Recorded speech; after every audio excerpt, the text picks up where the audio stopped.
السلام عليكم ورحمة الله تعالى وبركاته.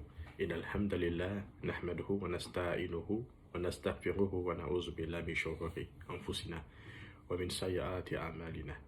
ما يهده الله فلا مضل له ومن يضلل فلا هادي له وأشهد أن لا إله إلا الله وحده لا شريك له وأشهد أن محمدا عبده ورسوله. قال الله سبحانه وتعالى: أعوذ بالله من الشيطان الرجيم. بسم الله الرحمن الرحيم. يا أيها الذين آمنوا اتقوا الله حق تقاته ولا تموتن إلا وأنتم مسلمون. وقال الله سبحانه وتعالى: أعوذ بالله من الشيطان الرجيم. بسم الله الرحمن الرحيم. يا أيها الذين آمنوا اتقوا الله وقولوا قولا سديدا يصلح لكم أعمالكم ويغفر لكم ذنوبكم ومن يطع الله ورسوله فقد فاز فوزا عظيما. Alors, chers frères et sœurs, on poursuit, n'est-ce pas, nos histoires de ce mois de Ramadan. Et aujourd'hui, on va raconter l'histoire de Uzaïr. Et avant d'aborder cette histoire, chers frères et sœurs, je veux aussi souligner le fait que Allah nous raconte ces histoires dans le Saint-Coran afin qu'on en tire des leçons. Puisque nous sommes dans cette vie en train d'être examinés, testés, comme le furent nos prédécesseurs. Donc, ce ne sont pas des sornettes, ce ne sont pas des légendes, ce sont de véritables histoires, des faits historiques qui se sont réellement passés et que Allah subhanahu wa ta'ala, qui est l'omniscient, nous relate. Donc c'est important, n'est-ce pas, de souligner cet aspect des choses afin que certaines personnes qui ont un doute dans le cœur comprennent que ce ne sont pas vraiment des sornettes, voilà, mais plutôt des récits véridiques.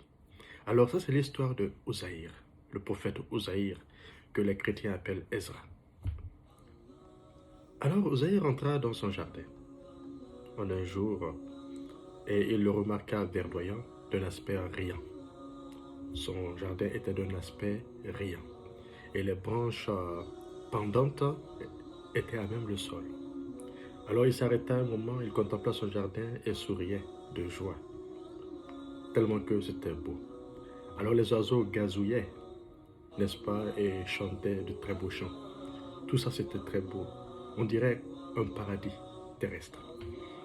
Alors, il avait emporté avec lui dans ce jardin de paniers qu'il s'empressa de remplir de raisins et de figues. Le premier panier, et également, n'est-ce pas, il remplit le deuxième panier avec du blé. Ensuite, après avoir, n'est-ce pas, rempli ces deux paniers, il monta sur son âne et se retourna à son domicile.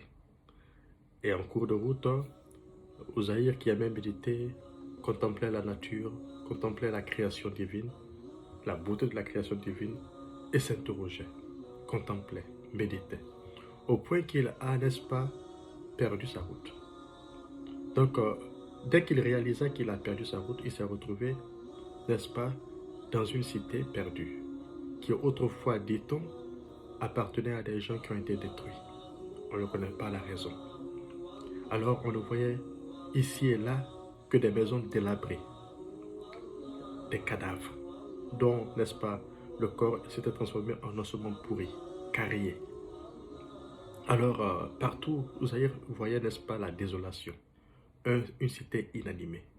Et il est rapporté que, dans d'autres récits, que c'est Dieu, n'est-ce pas, qui l'a envoyé en mission dans cette cité, afin, n'est-ce pas, d'y prêcher sa parole. Alors, Uzaïr se trouva dans cette cité, il se posa la question de savoir, tout seul, au milieu de nulle part, et observant, n'est-ce pas, ces ossements pourris, ces maisons délabrées, une cité en ruine, il se posait la question de savoir, mais on parle de la résurrection des morts. C'est pas que je ne crois pas à cela, mais comment est-ce que Allah subhanahu wa ta'ala va ressusciter ces personnes qui sont mortes il y a plusieurs années, dont on ne connaît absolument même pas la raison de leur destruction. Aujourd'hui, regarde, leurs ossements, n'est-ce pas, sont mélangés à la terre. Et ils sont maintenant une surface sur laquelle les gens marchent, sur laquelle la pluie tombe et les fruits poussent lorsqu'on plante quelque chose. Donc il s'est mis à réfléchir et aussitôt il descendit de son âne et il attacha son âne à un arbre. Ensuite il a mis ses deux paniers où il y avait de la nourriture à terre, ainsi que sa boisson. Il s'adossa, n'est-ce pas, sur un mur qui était sur le point s'écrouler puisque c'était, comme je vous ai dit, des habitations en ruine. Et il continua sa méditation de manière profonde, au point qu'il sombra, chers frères et sœurs, il plongea dans un sommeil. Et en plongeant dans le sommeil, alors il resta dans ce sommeil, chers frères et sœurs, jusqu'à ce qu'il meure. Et il se réveilla de ce sommeil seulement après un siècle passé. Alors, chers frères et sœurs, un siècle là s'est écoulé alors que Uzaïr était endormi. Et ses ossements étaient détachés. C'était détaché de son corps. Son corps avait, n'est-ce pas, sans nourriture, bien sûr, alors dépéri. Et quand il se réveilla, comme à l'accoutumée, c'était comme si il se réveillait, n'est-ce pas, le jour après avoir dormi une nuit. Et dès qu'il s'est réveillé, il s'est précipité, n'est-ce pas, à retrouver son âne. Et il réalisa que son âne avait disparu. Au fait, son âne s'était transformé en ossement. Son âne était mort il y a 100 ans. Et les ossements étaient pourris. Alors, Allah subhanahu wa ta'ala va se révéler à Uzaïr à travers un ange qui va lui demander « Combien de temps as-tu passé ici ?» Uzaïr qui pensait avoir dormi, n'est-ce pas, la nuit et s'être réveillé le matin, répond « Je pense que j'ai dormi ici la moitié d'une journée, ou bien une journée en plus, ou une journée en plus. » Et l'ange lui dit non. Et Allah nous dit dans le Saint-Coran, il dit « Non, tu as passé ici 100 ans. Et pour preuve, regarde ta nourriture. Elle est encore fraîche.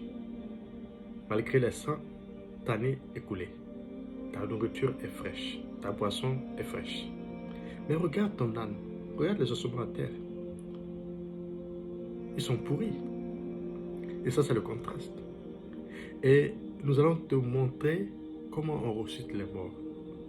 Et ainsi, Allah sur le champ montra cela à Uzaïr en rhabillant le corps, n'est-ce pas, les os de l'âne, en rassemblant les os, en les rhabillant, n'est-ce pas, comme c'était avant que l'âne ne meure, exactement comme l'âne était avant sa mort. Et dès que Uzaïr a vu cela, il était stupéfait et il a dit « Je sais que Allah subhanahu wa ta'ala est omnipotent. » Alors Dieu a dit « Nous allons faire de toi un signe afin de démontrer à ceux-là qui doutent encore du jour de la résurrection que la résurrection est une vérité. » Et dès qu'il a vu ce miracle, dès que ce miracle s'est opéré, il est monté sur son âne et il a cherché maintenant à retrouver son domicile. Rappelez-vous, il partait vers son domicile et il s'est égaré. Maintenant, il est monté sur son âne. Après 100 ans, lui qui croyait avoir dormi pendant quelques heures, alors il se réveille, il monte sur son âne pour retrouver, n'est-ce pas, son domicile, ce même domicile où il partait. Et tout avait changé. L'architecture des maisons était complètement différente. Il était confus, il recherchait son domicile.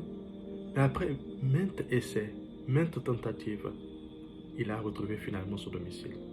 Et dès qu'il est rentré, lui qui est parti tout jeune, 100 ans auparavant, il a rencontré dans son domicile une vieille femme, maintenant bossue, malade, fébrile. Il lui demande « Est-ce la maison d'Uzaïr ?» Il pose la question à la dame. Elle lui dit « Mais qu'est-ce que tu racontes? Uzaïr est mort il y a plusieurs années, il y a maintenant un siècle. On ne pense même plus à lui. » Et il lui dit « Je suis Uzaïr. » Alors aussitôt la vieille femme lui dit « Mais qu'est-ce que tu racontes? Toi tu es un menteur. » Elle dit « Uzaïr était un homme véridique. Et quand il faisait une prière à Allah subhanahu wa ta'ala, Allah ne lui refusait absolument pas, puisque, chers frères et sœurs, c'était un awliya, c'était un ami de Dieu. Il était si bon, si vertueux que Allah subhanahu wa ta'ala ne refusait pas ses prières. Elle lui dit, si tu es vraiment Uzaïr, alors guéris-moi et rends-moi la vue, puisque la vieille femme était aveugle. Elle était aveugle, elle était malade, elle était bossue. Et Uzaïr, n'est-ce pas, pour lui prouver que c'est lui, Uzaïr, il fit la prière et Allah l'exauça. La femme retrouva sa jeunesse et également, n'est-ce pas, la force de ses yeux, c'est-à-dire sa vue. Heureuse, tellement qu'elle était heureuse, n'est-ce pas, elle s'empressa vers les enfants d'Israël pour leur annoncer que Dieu a ressuscité Uzaïr. Et les petits enfants d'Uzaïr qui étaient restés en vie, puisque beaucoup d'enfants, beaucoup de personnes étaient mortes, n'est-ce pas, durant ce temps.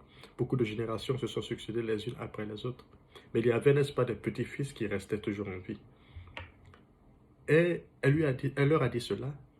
Ceux-ci ne croyaient pas, puisqu'ils avaient vu, n'est-ce pas, un jeune, vivace, très puissant, que comment se fait-il qu'après 100 ans, on puisse avoir quelqu'un aussi si fort?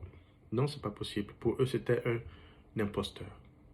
Mais, qu'à cela ne tienne, on va le mettre à l'épreuve. Et l'un des fils a dit, mon père avait, n'est-ce pas, un point de beauté sur l'épaule. Si tu es vraiment Uzaïr, montre-nous ton épaule, pour qu'on puisse vérifier si tu as ce point de beauté.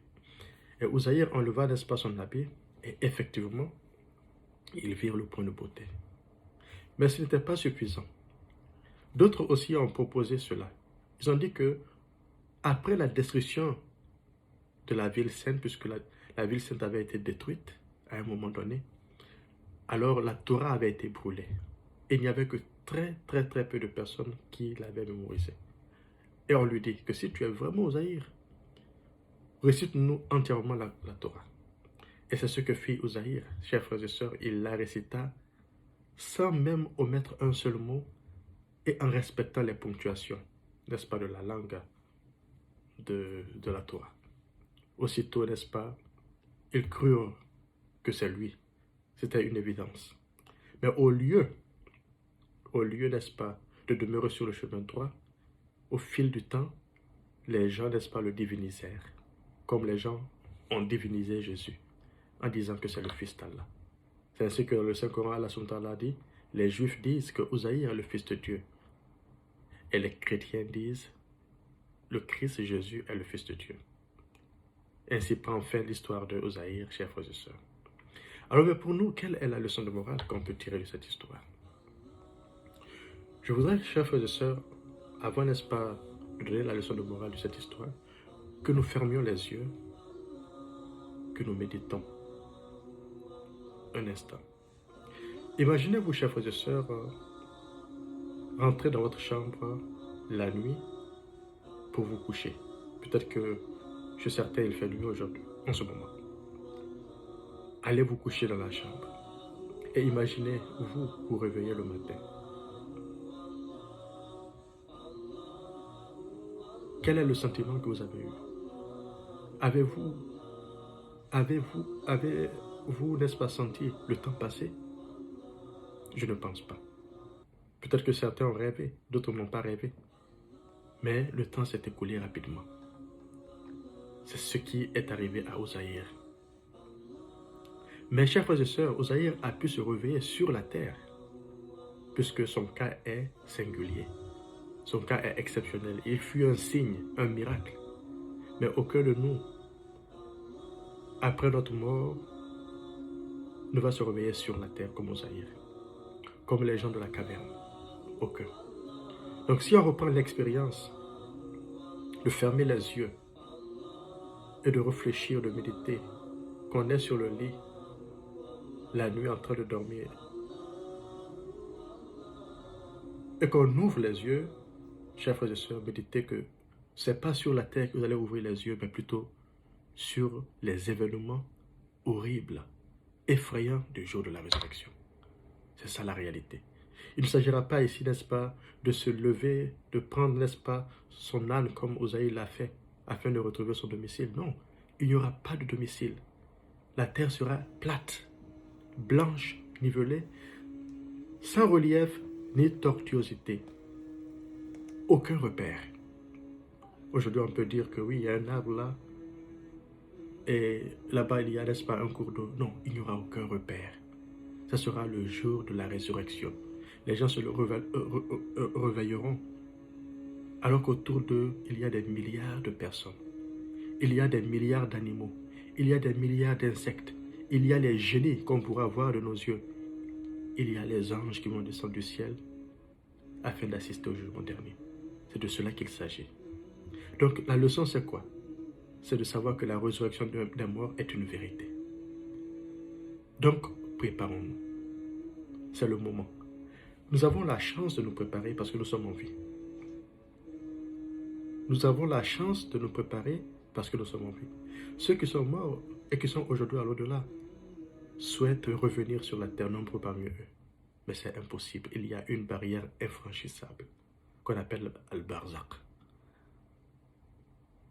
Alors, chers frères et sœurs, ils souhaitent revenir, tandis que nous sommes encore sur la terre, on a la possibilité d'œuvrer afin d'être épargnés de l'enfer. Allah dit, préservez vos personnes et vos familles d'un feu dont le combustible sera constitué des hommes et des pierres. Pensez, chers frères et sœurs, ça c'est un autre verset, à ce que vous avez avancé pour demain, à ce que vous avez préparé pour demain. Posez-vous la question, qu'est-ce que j'ai préparé pour demain? Posez-vous la question, si je dois aujourd'hui aller me coucher la nuit, est-ce que je vais me réveiller le matin? Alors que je n'ai pas encore prié, je ne me suis pas encore habitué à la prière. Au mois de Ramadan, là, je ne jeûne même pas, car il y a beaucoup de personnes qui ne jeûnent même pas. Ce n'est pas leur problème. Ils remettent à demain, ah, je vais jeûner. Ou quand je serai plus vieux, je vais me concentrer, n'est-ce pas, sur la religion. Mais qui te promet que tu vas vieillir? Quelle est la preuve que tu vas, n'est-ce pas, vieillir? As-tu signé un contrat avec Allah subhanahu wa ta'ala qui te dit que tu vas vieillir? Non, chers frères et sœurs. Demain n'est promis à personne. On peut mourir à n'importe quel moment. Il y a beaucoup qui meurent dans leur sommeil, comme Uzaïr. Il y a beaucoup qui meurent dans leur sommeil, comme les gens de la caverne. Ce n'est pas des miracles, ça se fait. Même en ce moment-là, même il y a des gens qui sont morts par crise cardiaque dans leur sommeil. Donc, personne ne sait de quoi demain sera fait. Alors c'est le moment, chers frères et sœurs, de multiplier les bonnes œuvres. De multiplier les bonnes œuvres. Et ce mois de Ramadan est une opportunité grande. Et surtout les 10 dernières nuits qui sont sur le point d'arriver. Qui sont meilleures, parmi lesquelles il y a un jour, Laylatul Qadr, qui est meilleur que 1000 mois. C'est le moment, chers frères et sœurs, n'est-ce pas, d'œuvrer, de se lever la nuit pour prier, de jeûner le mois de Ramadan, d'aider les pauvres, de faire l'aumône, tout ça pour préparer la vie future. Donc je ne vais pas être long, on se dit à la prochaine. Assalamu alaikum wa rahmatullahi ta'ala wa barakatuh.